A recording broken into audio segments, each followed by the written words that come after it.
What's up, y'all? It's Ian with Blood Mountain Craftsman here. It's a beautiful afternoon. I got my Blood Mountain merch on. We're about to start ripping the carpet out of this truck. So let's get started. So the first thing we're going to do today is start taking up these kick plates. Now what you want to do is take either a flathead screwdriver or a pry bar and get up under the plastic piece of the kick plate. So you get up under there, you can start to feel where the connections are. You want to get right up next to the connection, which is right here, and lift up with your pry bar or your flathead screwdriver until it starts to pop free like that.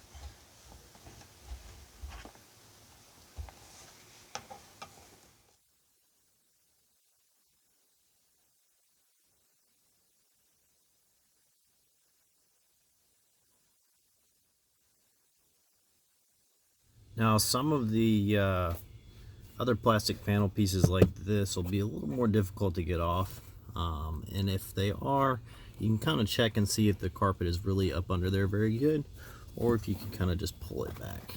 In this case, we can really just pull it back out of up under there, just like that. So now that we've got all the carpet released from under the trim, we're going to start in the back and start rolling it up and pulling out this carpet.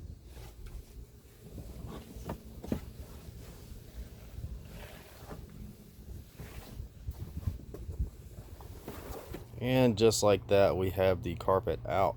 I'm about to go grab my shop vac and a bucket of some cleaning solution, some old rags, so we can start cleaning this 14 years of grind, loose coins, everything else out from under here and prep for Dynamat.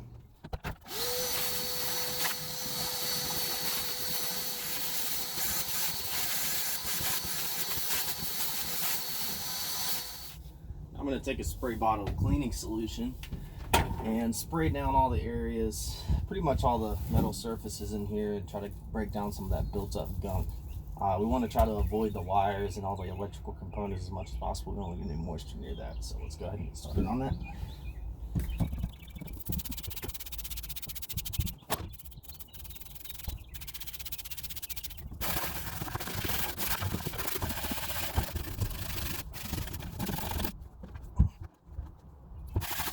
What's up, y'all? It is the next day. It is super windy outside this morning. So basically I was scrubbing the floor last night until my hands were raw, my camera ran out of footage, and it got dark. My camera ran out of footage, didn't realize it, so I missed a lot of what happened. But basically what happened, I sprayed down everything like you guys saw. I went behind with a brush and scrubbed it all. Once I finished scrubbing it, I went back with a rag and a little bit more diluted solution and wiped it down. And then finally wiped it down one more time with a clean rag and just fresh hot water. Now that last step is really important. So we're going to be putting Dynamat on today. And Dynamat has a self-adhesive backing, and so we don't want any dirt or any of that soap residue on there. So it'll stick properly down to the floor. So yeah, it was a lot of work, but I think it turned out pretty well. Yeah, there's just a huge difference with the way this looks right now. Still got some scrapes and scratches and scuffs everywhere, but all the dirt and the grime and the 14 years of buildup is gone. If it weren't for the scratches, it would look like this just came off the line. Now let's go ahead and get started putting the Dynamat down. Now before we do that, actually, you can see on the other side there the black flooring. So that is some vinyl flooring that I got from automotiveinteriors.com. Now what you want to do is, while we're getting ready to put this Dynamat down, go ahead and lay that flooring out in the sun, because it comes folded up in the box. You can actually still see the crease of it right about there. It comes folded up in the box, so we're going to lay it out on the concrete in the sun so it'll heat up and get those folds out and make it a little bit more pliable. Alright, so let's talk about Dynamat. So Dynamat is a product that is intended to deaden sound and create kind of a thermal barrier as well. It is a branded product. The actual name of the brand is Dynamat. Basically, it's a very thin aluminum self-adhesive sheet, and you put it down in your door panels, on your floorboard, wherever, to reduce road noise, increase the sound quality of your sound system, and actually helps with some temperature as well. So to keep your car a little bit cooler, different things like that. So let's open it up and take a look at what it looks like. Now I got this on Amazon. We will link it down below where you guys can see. And it does tend to run a little high, but from everything that I could tell and all the reviews that I read, most people say that it's definitely worth it and that they are glad that they put it in. This box was really stubborn here. Alright, so there's a little bit of an instruction sheet in here. Some stickers, I guess, so if we wanted to show off that we have the truck dynamatted, we could show off the stickers. And then let's get this over here.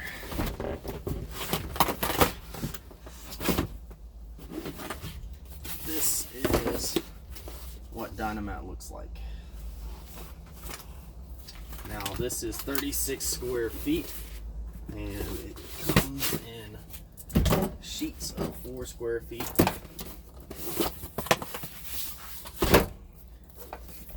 Like I said, it's an aluminum top.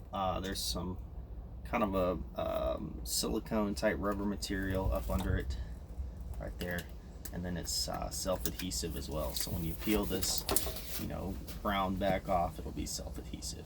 So what we're going to do is start up in the front of the truck. I'm going to start on the driver's side, and we will start laying it down. Let's get to work. Alright, so we're going to go ahead and get started putting our Dynamat in. Now, a couple of things to note, some tools that we're going to use and we'll need. We're going to use a box cutter to cut out where we don't want the Dynamat to go and to be able to cut it into more of a template. And then as well, a heat gun actually makes this a lot easier. My extension cord wasn't long enough to reach all the way out to my truck, and so what I did instead was lay the Dynamat out next to the rubber flooring to sit in the sun for a little while and just heat up, so it'll be a little bit more moldable and a little bit more pliable. So what we're going to do is take a sheet of our Dynamat and start positioning where we would want it to go.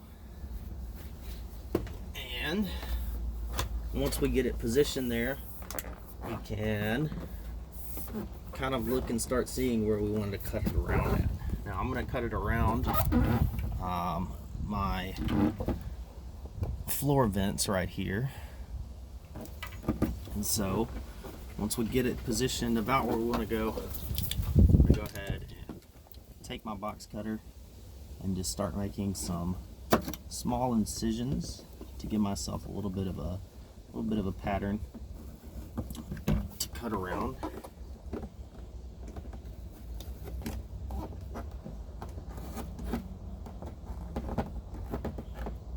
And see where it needs to go. It's going to keep going this way some.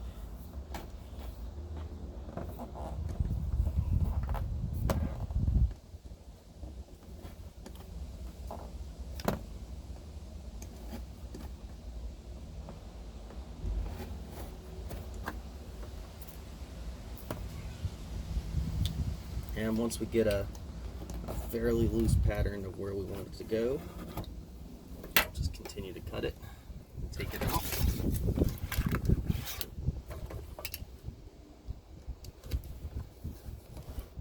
And finish off the cuts.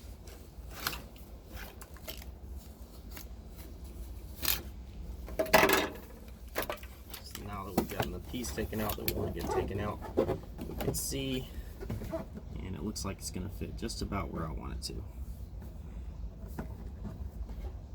So what I'm going to do is start up at the top, up here, and start peeling the backing away and then just pressing down the first little bit up there at the top. Let me change the camera so you guys can see a little bit better. So we are going to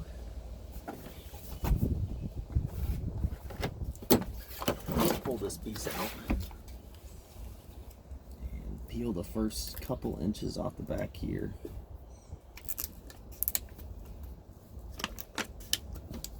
Like so.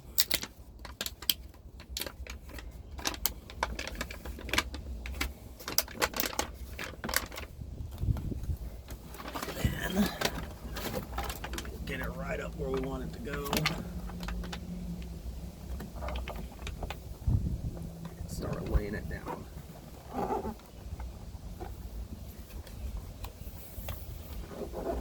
So that the adhesive sticks. Now Dynamat actually sells a roller that helps you apply this down a little bit easier. I decided not to get it. Figured that I would be able to do it with my hands just as well. But that roller might help.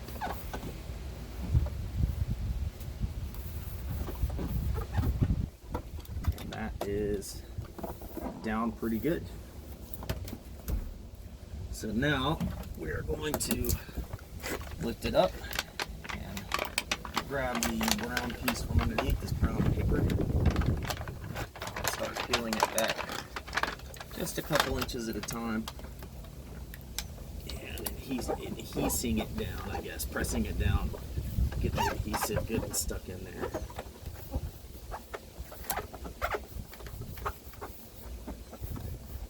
Making sure we get all the air bubbles and little pockets out.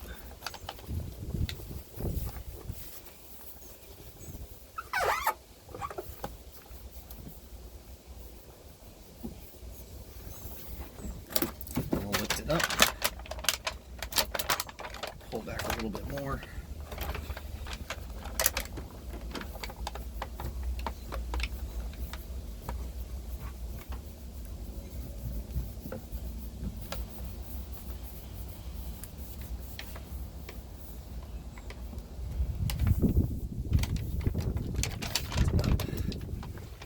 Pull back a little bit more. And just like that, we have the first sheet of Dynamat down. Now we're going to put the second sheet down. I'm going to keep going back. And like I said, I'm not going to put it over the vent here. I'm going to cut it around the vent. The actual carpeting and the flooring will go over the vent, but for the Dynamat, I just want to go around it.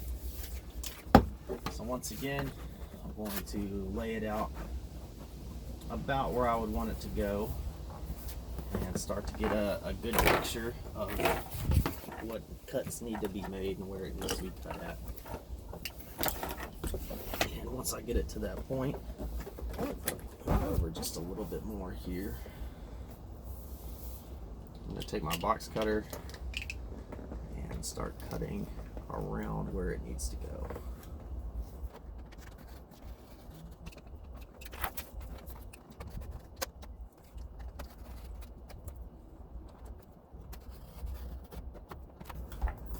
And any extra pieces we have like this, I'm setting to the side to fill any holes and gaps that might need filling in later.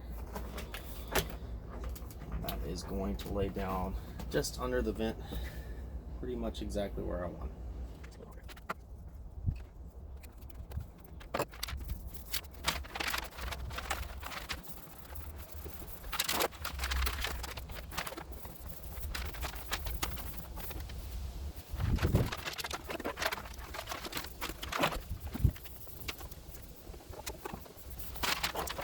Now once we get to right here where we need some wiring to go through, what I'm going to do is before I peel the backing off, I'm going to find out exactly where that wiring needs to go and making sure that I don't cut it.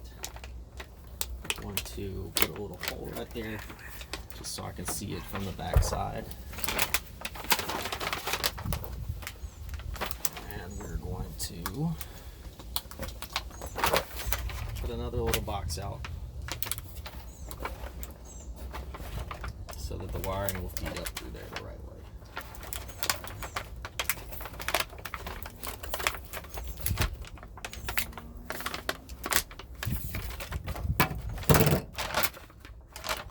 So just about right.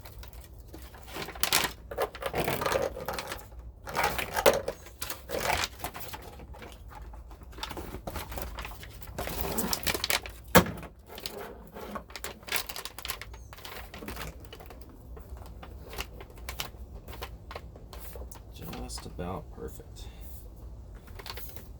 Now I intentionally left some excess that goes over where the flooring kind of starts to curve down. If I just tried to lay this down right now, it would end up with a lot of creases. And so what I'm going to do instead is start up here at the top and start laying it down. comes to the point where it's going to crease, right here it's starting to crease, make an incision along that curve, lay the first part down, and then the second part won't crease over it.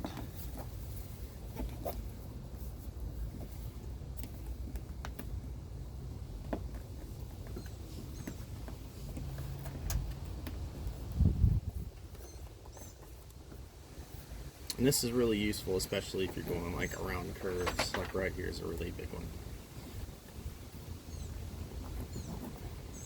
And now we have the second sheet down.